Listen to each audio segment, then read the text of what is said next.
I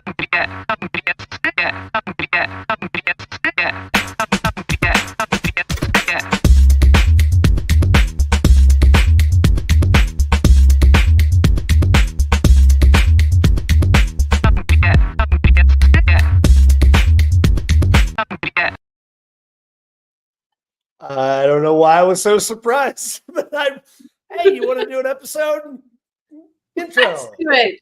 Hey, all right. Guess we're doing it. We're missing a guest today. We're missing a guest.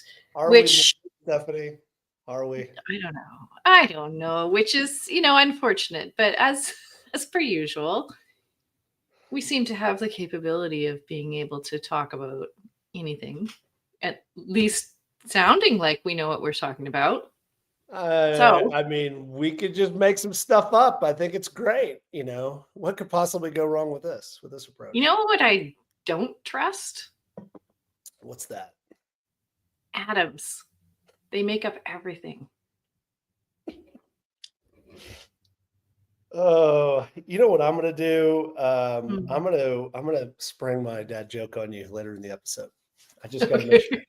I'm just gonna wait a little bit when we're starting to talk about risk and risk mitigation. I'm just gonna throw out a dad joke just right in the middle. Okay, listen, let's not turn everybody off by talking about the topic yet, but there's a thing within small, medium-sized businesses when you're just starting up that we forget about risk, or we just don't want to think about it. But the other side of this is that there's a thing called security theater, or risk theater. I would say both those exist, and we think we're investing in protection, but in fact it's performative. So there's a stat out there that says 74% of all security breaches involve humans, the human element, including social engineering attacks, errors, misuse. And Troy Hunt, who founded Have I Been Pwned, discovered this after tracking 12 billion breached accounts.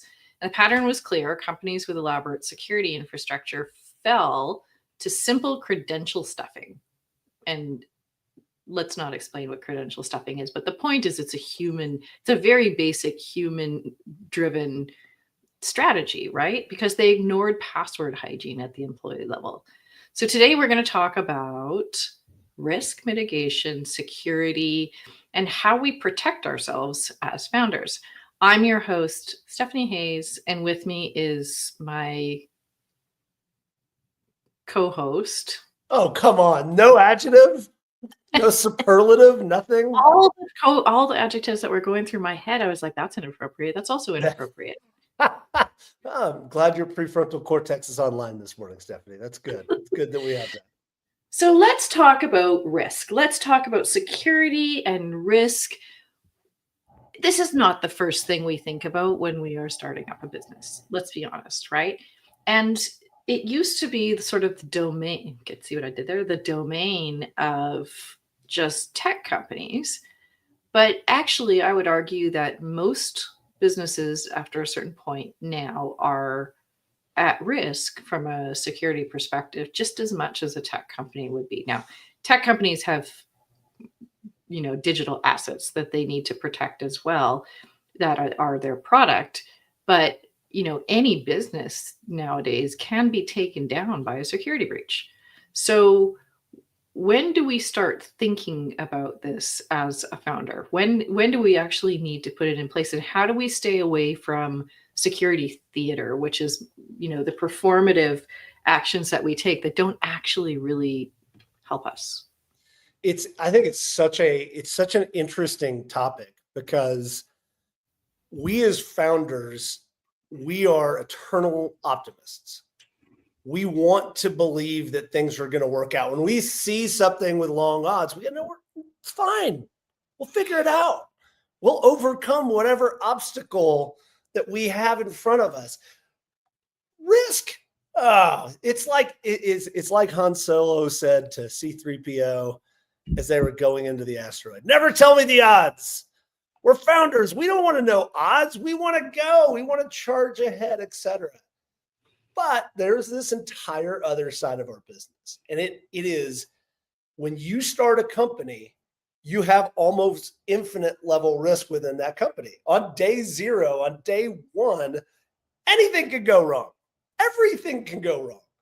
And one of the really interesting ways to think about our job as a founder, perhaps as a CEO of a company, is how do we drive down that risk over time? Product risk, market risk, technology risk, et cetera. But also in this particular case, security, cybersecurity risks. Nobody's going to care about you on day one, but there's a risk that exists out there in the very beginning. It's our job to identify those risks and then figuring out how we're going to drive those risks down over time. I think the thing that's so interesting about this conversation, Stephanie, is that there is so much theater. There's so much stuff that we do that actually doesn't drive down any risk. It's just stuff that makes us feel better. It makes us sleep better at night. And in a lot of these cases, I feel like the stuff that we can do to protect ourselves is just way simpler than even that we potentially even talk about. Agree or disagree? Well, the fear comes from the fact, like, the fear grows with the success of my business, right?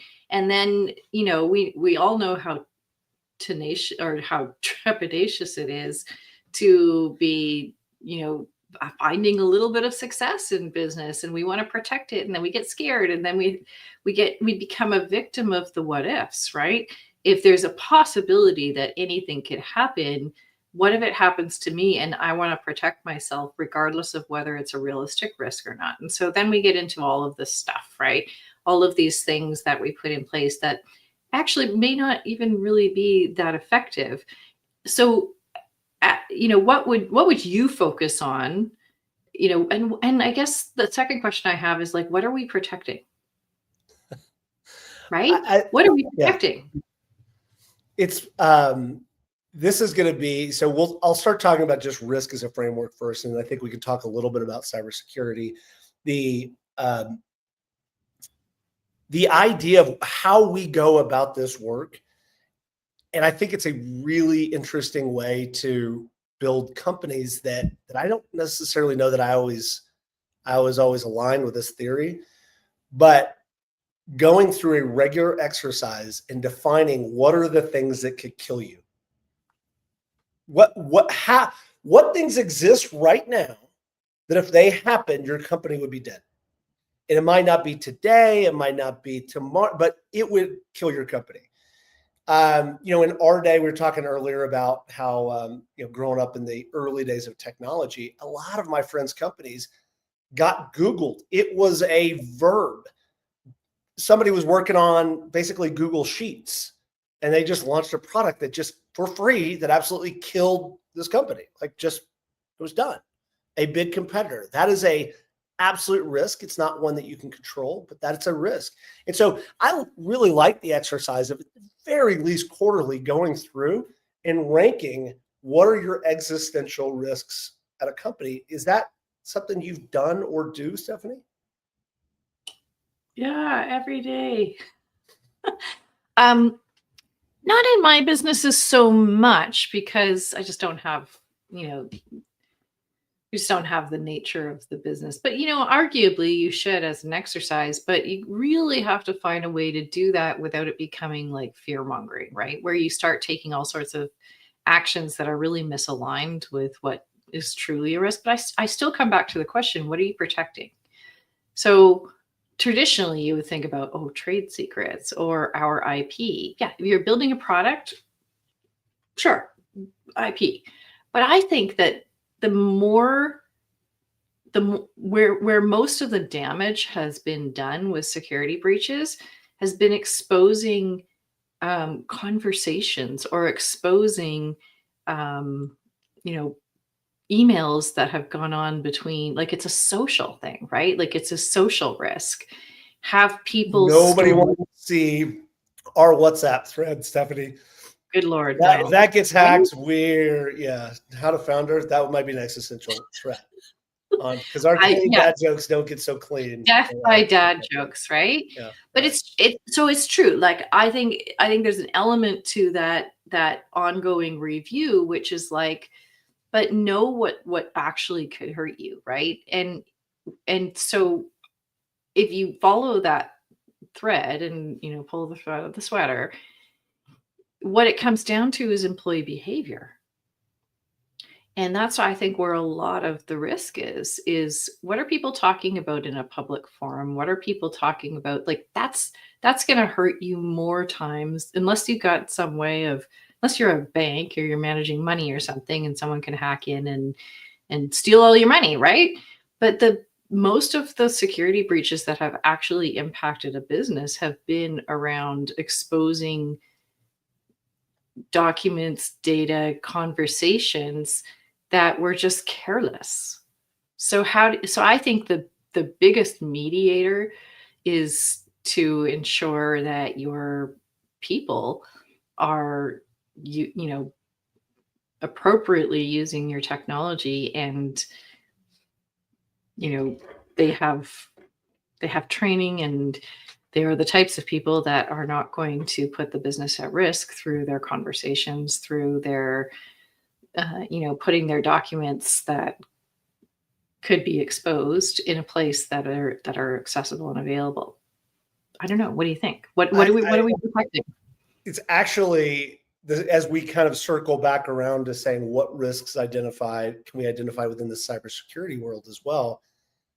Almost every cybersecurity professional will tell you that the human beings are where leaks happen. It is rarely a colossal failure of technology. It is either A, some sort of failure to implement that technology, or B, just human error, just this basic human error that where somebody gets phished or somebody gives credentials or something like that. And I don't think as much in startups because we're typically in the same room or we're in a Slack channel.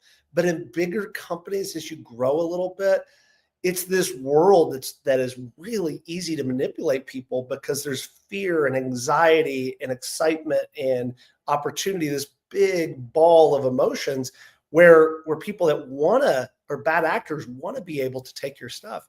I think it's a really very important point to make, which is in this world as we're thinking from a startup perspective, and we can get into kind of the mechanics of what it is you need to protect to your point. But your number one vulnerability are the human beings. It's Totally. human beings being idiots and saying things online or in forums that they shouldn't. It is people that get their email hacked and some say something stupid and it gets posted and it's an embarrassment for the company. Or like we said, somebody gets phished. Yeah. Somebody gives them their credentials and suddenly gives somebody access to their systems. DNS attacks, whatever. But I have a really good friend who was an ethical hacker, and he was really, really good.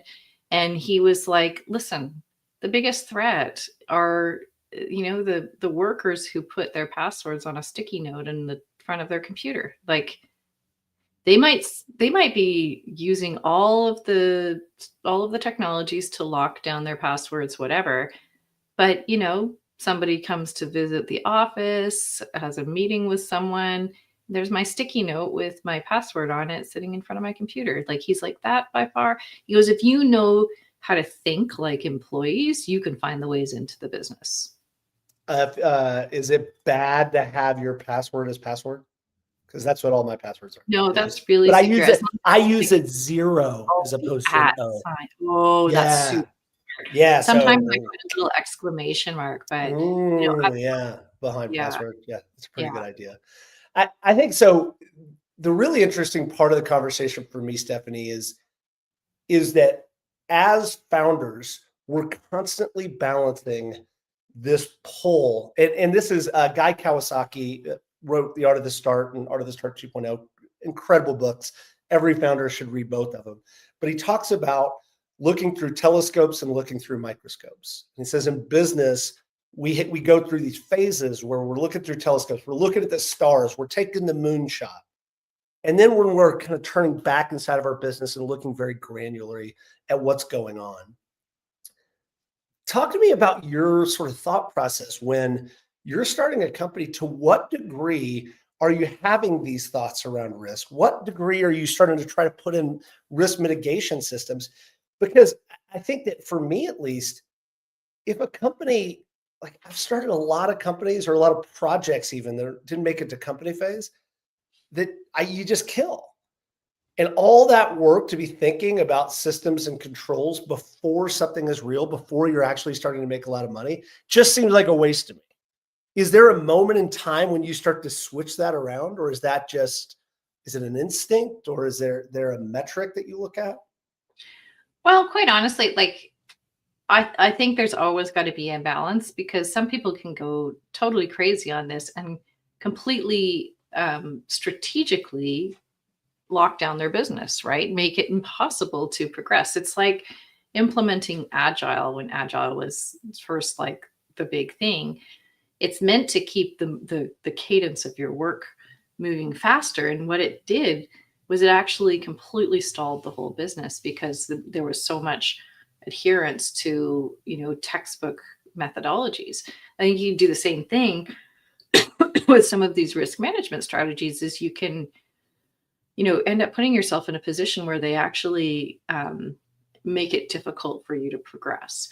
So I think coming back to identifying what it is that you're protecting, what are you protecting at this point in time, and what are the chances? It's your typical risk management framework, right? What are the risks? What's the severity of the risk? What's the probability of the risk? What's our mitigation strategy? And where are we at right now? So good corporate governance is to be monitoring these things on a regular basis. However, what you put in place to manage them is an important decision, because if it's a process, if it's a tool, it can actually slow everyone down. And so when you want to move fast, but you want to move fast in a really appropriate and like smart way, that's the ongoing conversation you have to be having at a management level, at a board level, at a founder level on an ongoing basis, is reviewing your risk and deciding what, but I think your risks get greater the more success that you have. And the more, if you're a product company that's in a very like competitive cutting edge space, now you got to start to figure out how you're going to protect your IP and your assets and your work under development. But if you're in, a less competitive space and this is a long tail, solution you're building, or it's a service business, like your risk factors are really different. So I think that there's like a route, there's a place for, understanding risk in context. How far, where are you? How much visibility do you have out there in the world? Because that's when risk starts to increase. Somebody, people know you, and either your competitors are looking at you going, oh, this is going to cause a problem for us, or there's someone out there that wants to, like, that is aggrieved in some way, or you're a target because you've got money. You're a target because you've got something to lose that someone else wants. Otherwise, who the heck is going to bother to hack you, right? So I think that like understanding your environment that you're in is a whole part of the risk mitigation strategy. It's not just dreaming up what could possibly happen. It's also like what's realistic and what's the environment like for me, so I can understand what I need to protect and how. But again, I still think the hardest part is coming back to people and how people interact with others in the external environment, how they interact with each other, what they are, sharing. Like if they don't have a governance mindset, again, not in a way that's going to hold them back and lock them down, but if they don't have a sense of the risk and a sense of what governance looks like, then you're putting yourself in a position where those things could happen much more easily. So let me turn the question back to you. Do you invest in training employees, or do you put tools in place that are going to, lock everything down, just so you don't have to worry about it. I think I'm going to answer your question, but you just brought up one of the fatal flaws of founders. One of the things that we do as founders, many of us that have worked in bigger companies, we try to treat our startup like a big company. And so some of us were senior executives, not me for the record, but some people were more senior executives in these bigger companies. And when they come to their smaller companies with their startup, well, of course you have to have an employee handbook. Well, there's only one employee, but well, of course you do. Like, why would you not have an employee handbook? You've got to have you have to have all these systems in place when you're in a small company. It is genuinely one of the fatal flaws that we have, which is we think of startups. I don't think you and I think of startups this way, but we think of these companies, these little bitty companies, as just many Fortune 500 companies. It's the exact same thing. We're just a lot smaller. And the reality is that nothing could be further from the truth. It requires a different set of skills. It requires a different set of tools, et cetera. So to answer your question directly, I use Google Apps or Microsoft, and I'll try to make sure that people don't do dumb passwords. But other than that, it's all about the humans. Yeah. If they understand our situation, they understand what we're doing, or they're sitting next to us, or we're saying these are the decisions that need to be made, please make good ones. Every bit of that is about how the employees think about that. Now, there's this other world, and this is what I want to throw to you is PII, HIPAA compliance if you're in healthcare. There are regulatory environments. There are things whereby you have to prove, if you're accepting credit card information, you have to prove that you're now doing that in a way that is compliant. Now, a lot of this you can outsource to vendors. You can, if you're using e-commerce, Shopify, et cetera. But I think that the one place where my kind of opinion about or theory about how startups are not the same thing as big companies, in some cases you do have to go through that compliance stuff. Have you ever gone through that, and how do you think about it as a startup? Because it can seriously drain your resources if you don't do it correctly. Yep, you put yourself at big risk. So in our business, one of my businesses, we work almost entirely with clinical businesses. So businesses who are operating in the healthcare space. So we certainly, and we have a clinic in Georgia that has like 3 people working there, right? It's just a startup, but they're making great money. But we have to be HIPAA compliant, and we have to know what that means, and we have to know what that means for the way that we operate, for the way that we do transactions, for the way that we market ourselves, right? So there's a whole other layer of regulatory issues, both from the e-commerce perspective and also from the regulatory body from HIPAA. So absolutely, that puts a whole new element on top of, like, there are things that I had no idea were restrictions that I've learned since working in this business and buying these businesses. So those kinds of things, yes, and I would hope that somebody who's opening up a medical clinic knows that those regulations exist and that we have to be conscious of them.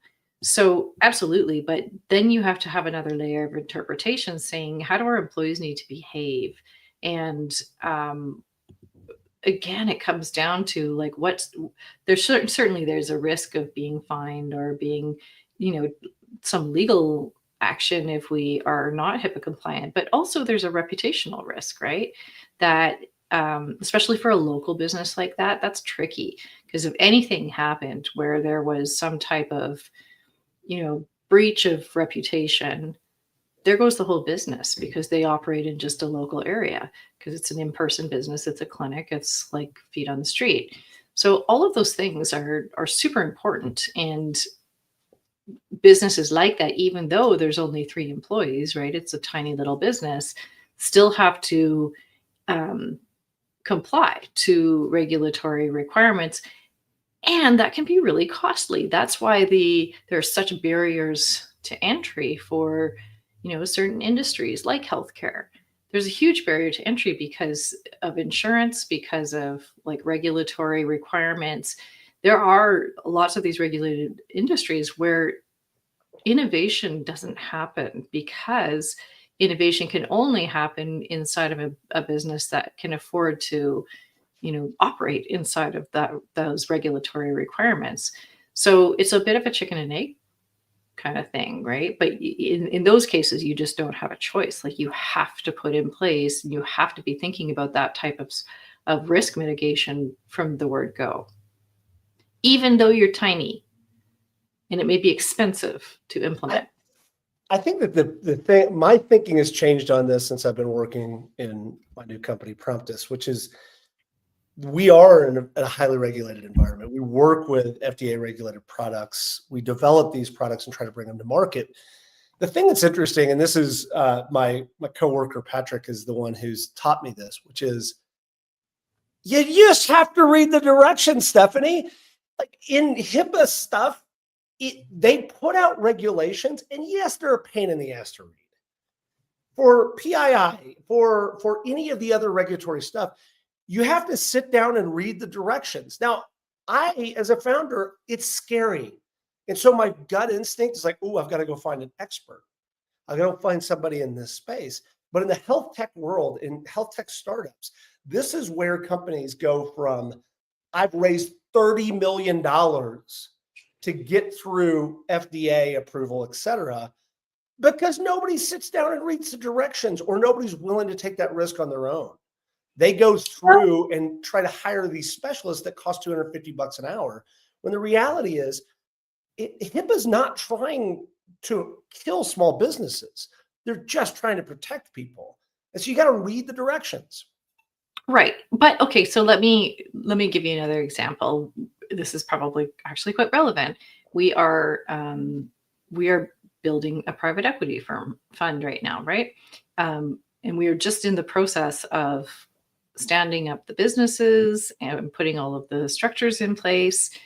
And there is a lot of regulation and there are a lot of risks associated with, you're basically a bank, right? Like you're a financial institution of sorts. I do not want to be the expert in all the things that if I tried to navigate this myself, 100% certain I would fuck something up and put us at risk.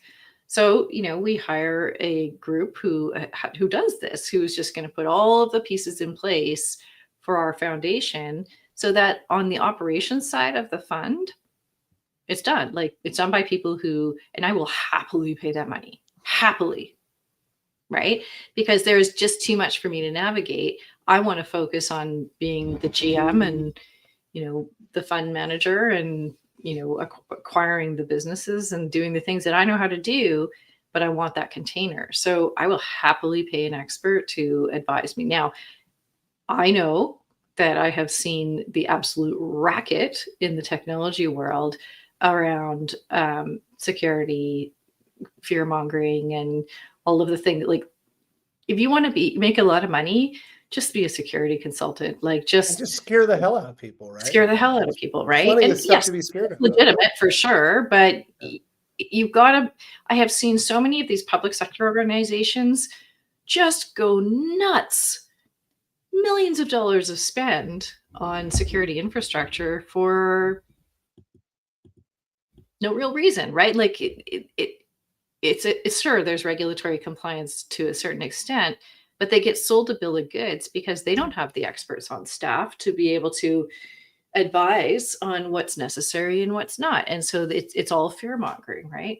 So am I saying that it's all unnecessary? No, not at all. But I do think, to your point and to the point that I guess I was trying to make, is that this evolves over time as your business evolves over time, and depending on the industry that you're in and what is actually at risk as opposed to what could possibly happen. So that balance is just super important. I think you've hit the major point here, which is, I mean, if I'm in my mind starting to summarize this conversation, it comes down to you can spend an unlimited amount of money trying to mitigate risk. You could spend, if you go raise $1 million, you can spend $1 million just trying to mitigate risk. No doubt. You can spend an unlimited amount of time trying to mitigate risk. Your job as a founder is to figure out how to balance those two things, how to look through the telescope, the proverbial telescope, and the proverbial microscope.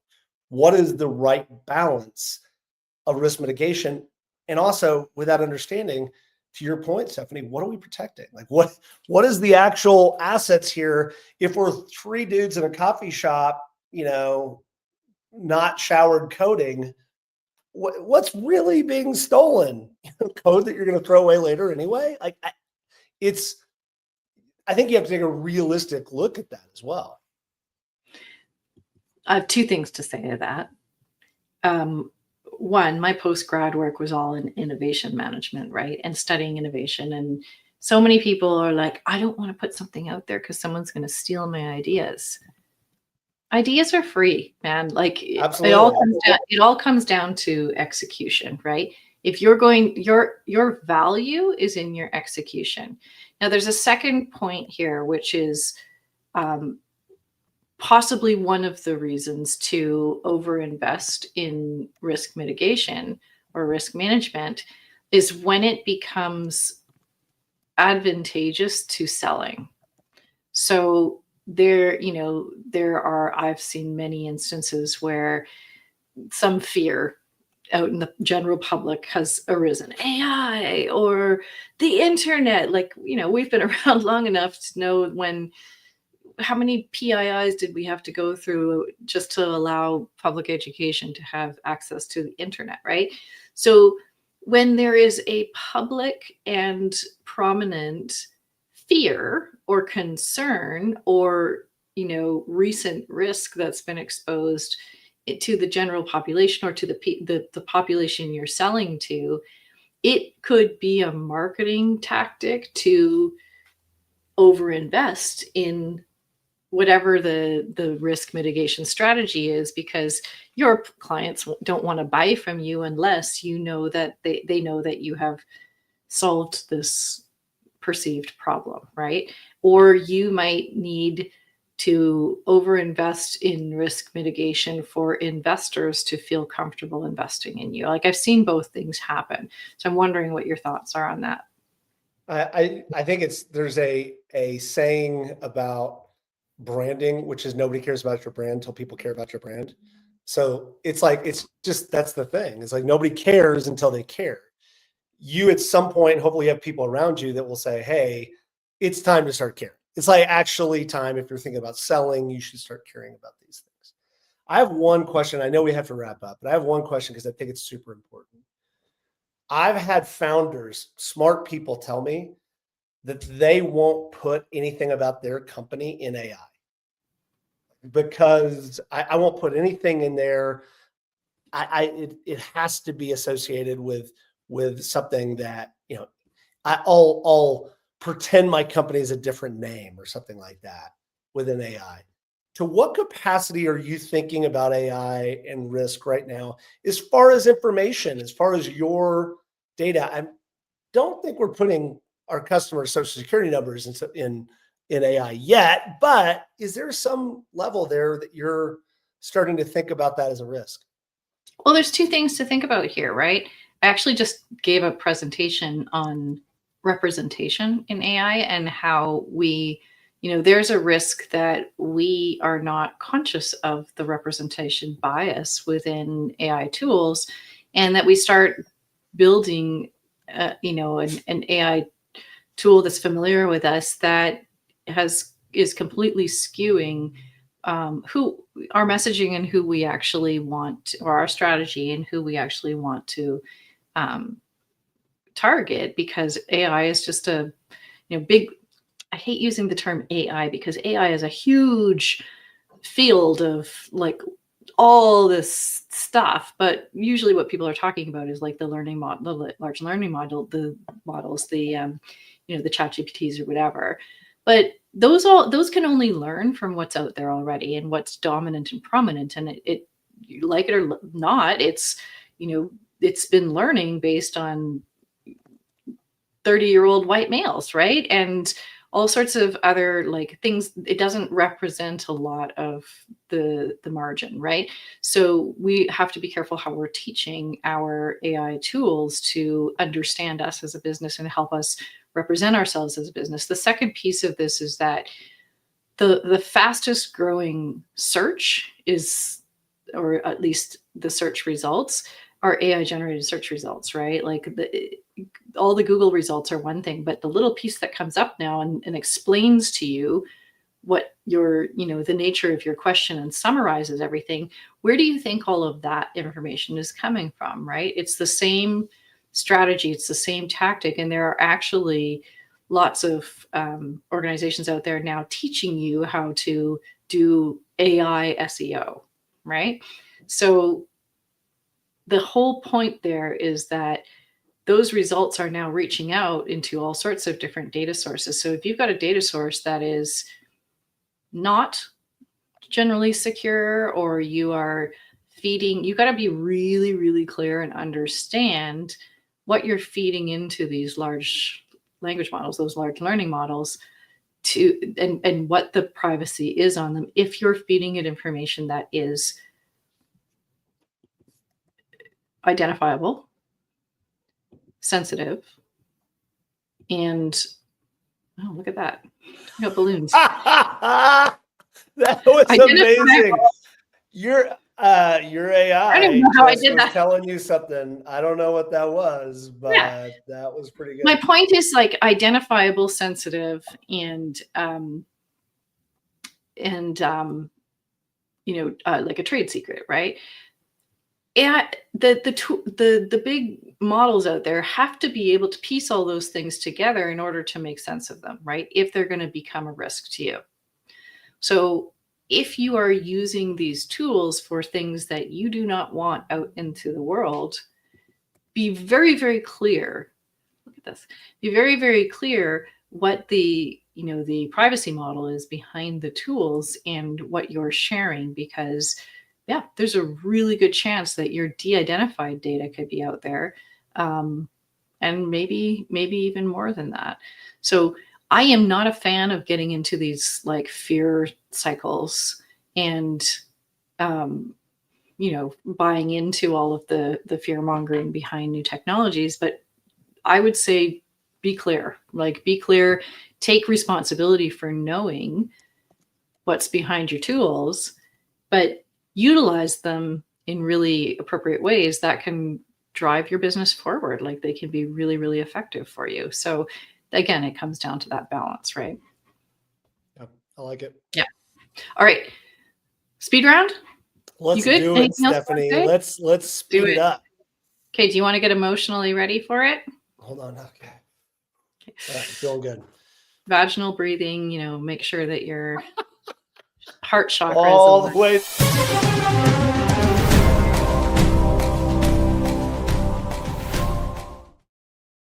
Okay, you're answering the speed round questions today. All right, let's do it. Ready? Yep. Most cybersecurity advice is paranoid nonsense designed to sell services. True. Okay. you said I was answering. You can't answer with that look of disagreement. You're just overly sensitive. I'm doing vaginal breathing here, Stephanie. Of course I'm sensitive. From your root chakra. From my root chakra. Your employee clicks a phishing link. Fire them? Absolutely not. It's an opportunity. Train them. It's always about the people. Yeah, and then the business goes under, and that was a great lesson.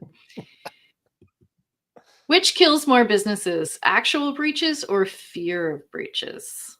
I think fear of breaches actually kills more businesses. And I'm not belittling people that have lost businesses because of a breach, but I do think it's over-engineering the process. You have $5,000 for security. Hire a penetration tester or buy enterprise antivirus for the whole team. None of the above. Do a security training. Do a phishing training. I'm kind of liking the idea of this penetration tester. Cybersecurity. It's A been off the rails. cybersecurity certification makes you less hireable because it signals you learned from books, not battles. I think that's incorrect. I think anything you can do to actually learn about the fundamental threats is better. Just educate yourself. Okay, so founder fundamentals, the breach budget test. Oh no, these are yours to do. You go ahead. Yeah, what did I learn? All right, there's an unlimited amount of risk when you start a startup. Your job as a CEO is to drive those down. You should use a risk prioritization matrix. You should rank your risks and then prioritize those. You can spend an unlimited amount of budget on risk and risk assessment as well. So you probably shouldn't do that. I say read the directions. Even if you are going to hire a service provider like Stephanie, you still need. I don't know what's happening on your screen. Oh, there's so many. Oh, all the things. Read the directions, understand your regulatory landscape. AI is a risk, but ultimately, security is about human beings. Invest in humans. Humans are both the problem and the solution when it comes to cybersecurity and your overall risk profile in general. Awesome. Okay, a couple deep dive resources: The Art of Invisibility by Kevin Mitnick and Security Engineering by Ross Anderson. All right, good conversation today, Chris. We pulled that one out, but it's interesting as we got to talking about it that I'm like, yeah, I actually have a lot to say about this. Like, there's such a balance that's required. So, guys, don't shy away from risk management. Don't shy away from it because it feels big and feels, immovable. Just, be smart about it. All right, you want to close us off? Well, I just wanted to say also, if you guys felt like there's some tension between Stephanie and I, there is. She called me immature this morning. I was like, well, then get out of my couch fort. That was my dad joke. I would absolutely build a couch for it. That was just pretty fun. Hey, we appreciate you guys. Thank you for listening.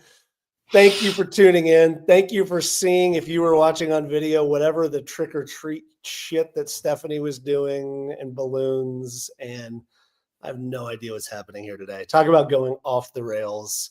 We talked about root chakras and things like that. But we appreciate you. Thanks for tuning in. And we always like to say it. We are genuinely huge fans of people that are out doing the work of starting companies. We say you're the pioneer of economic prosperity, but what does that mean? It means that you're doing the things that help all of us. And so we appreciate you, appreciate the hard work. Very, very grateful and humbled to be along with you for the ride. And maybe teaching you a little something. Probably not, just probably making you laugh a little bit as well. But if you like us, go subscribe, YouTube, Spotify, all the above. Guys, have a great weekend. We'll talk to you next week.